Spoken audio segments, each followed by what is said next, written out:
I love Domino's. And Bayareabandstand.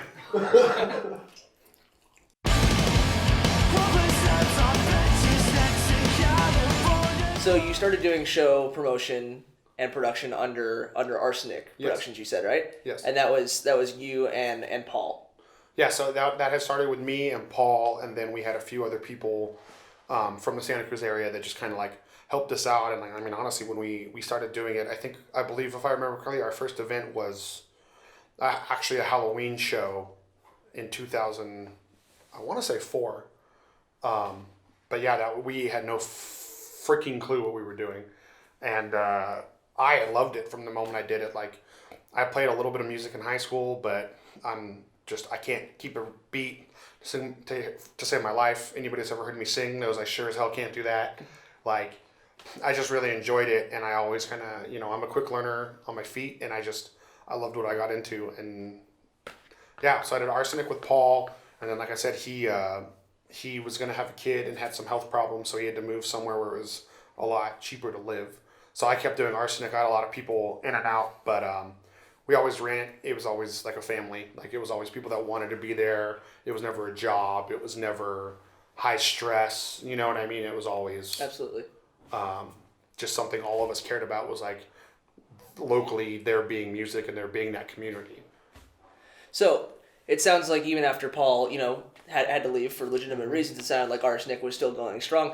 Was the thing that eventually put a stop to it was when you had to, go take care of your family in New Mexico, or were there other factors at hand there? Well, to respond to the first half of your statement, the reason I didn't stop doing it is I actually couldn't. When Paul left, we had a few shows that we had agreed to that I couldn't not do. Right. Because I would have still had to pay the bands at least part of their money. That's how the industry works. Yes. Which not a lot of people know that, but it's like, you can't just go willy-nilly cancel a show. You still owe the bands at least half of what you agreed to pay them if you do that. So, and at the time I was still loving what we did. Well, I mean, I still love what I do now, but I was so, like, it was such a new thing. I was like, I don't want to fail. I want to keep doing this, So even though he had to go, and he said he wanted me to continue doing it, he's like, if you love doing it, then fucking do it. So, yeah, I just kept going for a good 4 or 5 years. I lost, some friends over the course of the time. People didn't get why I did it, but I always loved it, and we had good staff that did it with me. I had Lucy, Ethan, Jose, a couple other people in and out. Nick Bain helped me. We worked together for a little bit at the very beginning of both of our careers. We both learned a lot of different things, and then, went our own ways. Like, he obviously, as most people know, doesn't do a lot of the metalcore stuff. And the heavier stuff he does, more hardcore, more indie. Yeah. And at the time I was like, well, that's stupid. But it was also not my style of music, Right. Nick's always been a very, like, open-minded dude. So I did that, and then I feel like I'm just going to go into your next question. But I actually, in like 2000, I want to say it was 8 or 9, I was supposed to book Horse the Band and Thriller, and Andrew from PinUp got hit up through the same show, and there was a giant miscommunication between the bands and the agent, and Andrew booked the show at San Jose Skate. So I contacted him. We'd never really talked to each other before, and I was like, look, like, I was under the impression I was getting the show. You got the show, not a big deal. Like, let's work together. And then that went super well. Him and his, the older PinUp staff was all super welcoming. Everybody was awesome. That worked together. And then slowly we started doing more and more stuff in San Jose. We started doing more stuff, elsewhere in the Bay, trying to really expand. And the 418 project in Santa Cruz, where I'd done all my shows, got harder and harder to use. It's a nonprofit. It's in a town where they don't support, what's the word I'm looking for here, as eclectic music types and stuff like that. Right. So, and then a lot of the people that was helping me with Arsenic were younger, and they got over it. Like, it's just like being in a band, playing music, lifestyle. It was just a phase for them? People, not in like a bad way though. It was Right. just a phase, but like some people get out of it. Some people stay with it, some people don't. People's interests and jobs and lives and everything change, and so a lot of people that were helping me either didn't want to or couldn't anymore. So after a couple years of us doing shows together, I just, Andrew invited me to join PinUp and not use the Arsenic name anymore. I believe that was 2012? Sorry, I'm asking Robbie. He's here. You guys played with, remember that crazy show with the 418? Yeah. That was like packed with I Moria? joined PinUp like 2000, like soon after that. Like 2000. Yeah, you joined like a year after that, I want to Because say. that's when Spotty never went to Yeah. So I think 2011, 2012. So like 2011, 2012. Yes. So like that was, we cut out, we stopped doing Arsenic and it was just PinUp at that point in time. And then I did PinUp for a couple years.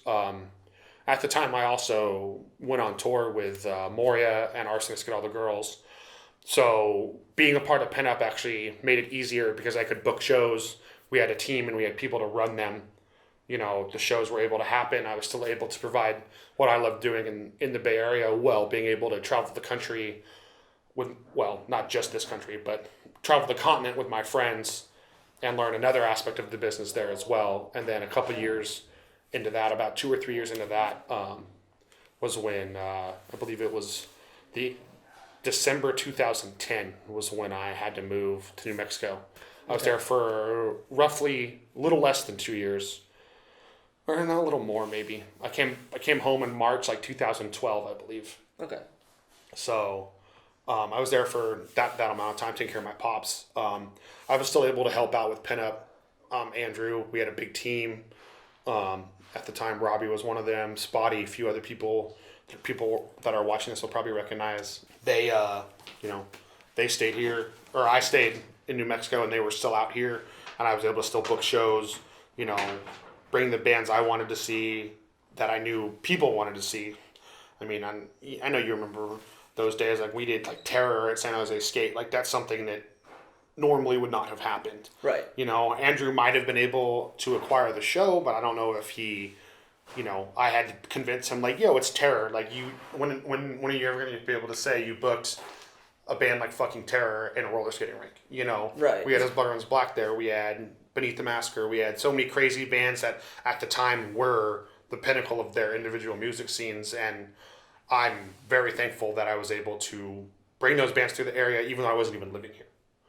What was your working relationship like with Andrew? I have the privilege of being friends with both of you, and both of you just personality wise are very, very, very different. Was that something that really helped you guys kind of work together, or was it more of like a kind of struggle getting on the same page? So, oh man, Robbie, feel free to punch any holes in this story. Feel free to punch any holes in this story. I think the best way I can answer that question is that Andrew and I are, it's like two sides of a fucking sword. Or two sides of a fucking coin. I thought you were going to coin, then you went to sword. Like, this However, got way cooler. Well, this got way cooler. Random nerd fact, most swords really only have one blade edge, not two. But Bayareabandstand fact check of the day. There you go. So Andrew and I we can go with your analogy. We were two sides of the same coin. And I'll admit it, I'm a pretty, especially back then, I was a very terrible businessman. I knew how to throw shows, I knew how to have a good time, and I knew, I was very in touch with new bands in the scene. Right. And I'd been able to help a lot of bands get established in our area. And I felt like Arsenic / PinUp was really responsible for helping quite a number of bands from Northern California break out everywhere. And so I was the personable guy. I was the face, you know what I mean? Everybody wanted, I cared about politics. I cared about who the kids wanted to see. And, I didn't worry about numbers. I didn't worry about money. I didn't worry about anything. And at the end of the day, you can't be a promoter and not worry about those things. So it worked very well that Andrew is a very good and successful businessman, because he learned a lot from me about catering to the people that came to our events and our image, and the fact that we're not just dudes putting on shows. Yes, him and I collectively lost probably tens of thousands of dollars over those years. And it's not a complaint. I don't regret that by any means, but it would have been a lot worse if I hadn't had him around. We both learned a lot from each other. I'm definitely a better, business person and probably better adult today than I would have been had I not had him around. The working relationship, though, to answer your actual question, was very hard at times. There was a few loud conversations had, right, Robbie? Yeah. Not too many yelling matches, but it was like, Andrew had a vision and I had my way of doing things. And as they say, you can't teach an old dog new tricks. I mean, there's multiple. I mean, I think the second time Robbie and I ever officially had a work meeting together at PinUp, we had a new team. At that point in time, PinUp was doing 40 to 50 shows a month. Yeah, it was at least 7 a week. Yeah, so let's average it out to 30 to 40 shows a month. Sure. So we had a big team of people, social media, running the shows, everything. And I think it was the first official meeting with the whole team. I walk in, Robbie and everyone's all clean cut, nice, presentable. And I walked in wearing, I think, board shorts, flip flops, a sleeveless shirt, and I had a 30-pack of beer. And I was like, can we start the fucking meeting now or what? And then all these people just look up at me from their laptops was the fucking person their parents had warned them not to be friends with. Except for my dad. My dad loves Well, yeah, Robbie laughed. Right, Robbie and Andrew were amused, but that was the dynamic. It was I brought it from being more than just people. There were some people there that wanted to learn the industry. To some people, it was a job, and that's fine. To each their own. I'm not going to judge. And to me, it was always more than that. And I think using Andrew's, knowledge and his business prowess and my ability to help everybody be a socialite, we made it a family. A lot of people I know have all seen me refer to PinUp and the scene in general as being a family. And that's because that's how music should be. There's no other way it should be done. I don't care if people disagree with me. I've been doing this for 12 years and if it's not a family and it's not a welcoming community, then it's being done wrong. And that's that. And that's what we became with me being involved. I was I don't want to say the black sheep, but I was definitely the one that went against the grain of the rest of the group. But at the end of the day, it panned out. We all managed to work together. Yeah. So, okay. And, I think you vaguely asked, with me being gone and with me dissolving Arsenic, it was Andrew, in an official business capacity, I was brought in as his equal.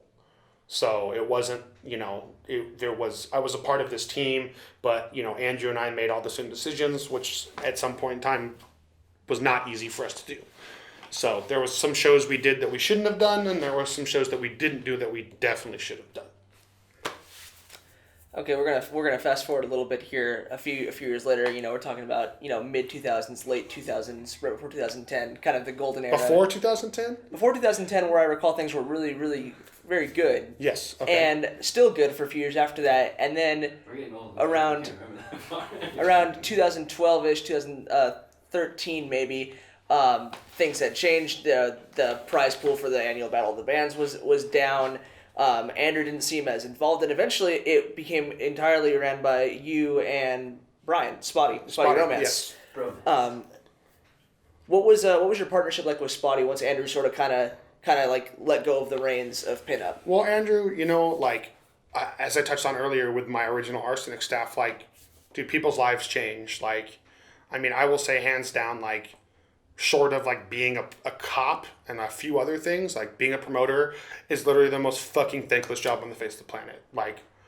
For the one kid I get that thanks me for what I do, I'll probably get 100 that are choosing to be negative about me or PinUp or some bullshit policy or something that someone else said about me on the internet. And you know what? People have their opinions and they're entitled to them, and I'm okay with that. At the end of the day, I am who I am, and people are going to think what they're going to think, and I don't care.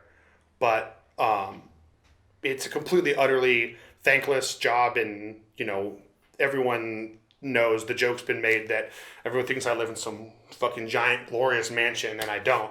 And Andrew definitely didn't either at the time. There was, we were both living in places where we had more than 4 roommates, barely able to pay rent because we were doing something we love. And, you know, it's just like people lose interest. People want to get their lives together. You know, Andrew had his reasons that I don't feel like really discussing on camera because that's a question better for him. But he was like, you know, I'd been his partner in the business for a long time. Him and I in that time frame had become best friends. You know, we still are. And he left it to me, and I asked Spotty if he wanted to stay around and be involved.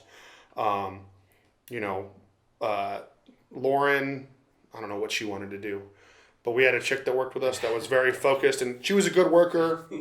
She wanted to get like a real job in the industry. I believe she went on to Twitter. Robbie's family opened their own restaurant. You know, the team, it kind of slowly fell apart, and it was just me and Spotty, and that was fine, man. I mean, him and I saw eye to eye musically on a lot of things, and he was a phenomenal graphic artist. He was good at making everything look great. You know, he when Andrew and I were in charge, we really built, like, I would definitely say that was the pinnacle of PinUp. You know, and I'm not offended, and I don't think Brian would be offended by me saying that either. But like that was, you know, we did the biggest shows we've ever done. Actually, right. Except for one, we did all the biggest shows we've ever done in that time frame.